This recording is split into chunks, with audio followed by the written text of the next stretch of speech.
আসসালামু আলাইকুম। আশা রাখি আমার বন্ধুরা সবাই অনেক, অনেক ভালো আছে। তো শীতের শুভেচ্ছা জানাই। তো আজ আমি রান্না করতেছি খাসির মাংস। তো সত্য কথা বলতে কি খাসির মাংসটা একটু কমই খাওয়া হয় কারণ খাসির মাংসের দামটা একটু বেশি।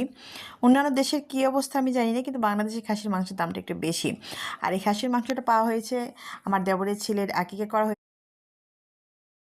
পেয়েছি। মাংসটা পেয়েছি। আর আরেকটা কথা বলি, অনেকের কিন্তু মাংস খাসির মাংস রান্না করলে কিন্তু গন্ধ থেকে যায়। কিন্তু আলহামদুলিল্লাহ আজ পর্যন্ত আমি যতবার রান্না করেছি কেউ খেয়ে বলতে পারেনি যে ত্রুটি আছে বা একটা খারাপ গন্ধ কেউ বলতে পারেনি। আসলে একটু মন দিয়ে রান্না করলে কিন্তু প্রত্যেকটা রান্নায় অনেক সুস্বাদু হয়। তো দোয়া করবেন আমি যেভাবে রান্না করি আমি যেন এইভাবেই সবাইকে রান্না করে খাওয়াইতে পারি। আর কারো কোনো কিছু যদি মনে করেন যে আমার রান্না দেখে কারো ভালো লাগলে কোনো কিছু জানতে ইচ্ছা করলে অবশ্যই কমেন্টে জানাবেন।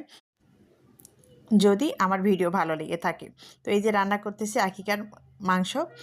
আর পরিবার নিয়ে অবশ্যই আল্লাহর রিজিকে থাকলে সবাই খাবে। রান্না শেষ হলে সবাইকে নিয়ে খাওয়া। তার সঙ্গে পোলাও রান্না হচ্ছে।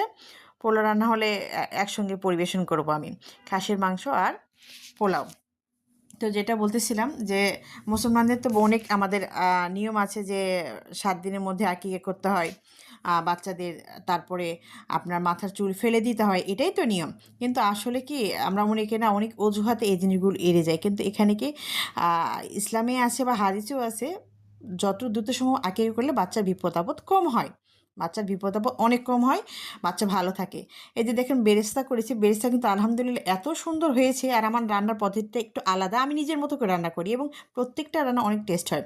তো আপনাদের কাছে রিকোয়েস্ট থাকবে আপনারা প্লিজ সাবস্ক্রাইব করবেন আমার চ্যানেলটা। ভালো থাকবেন সবাই।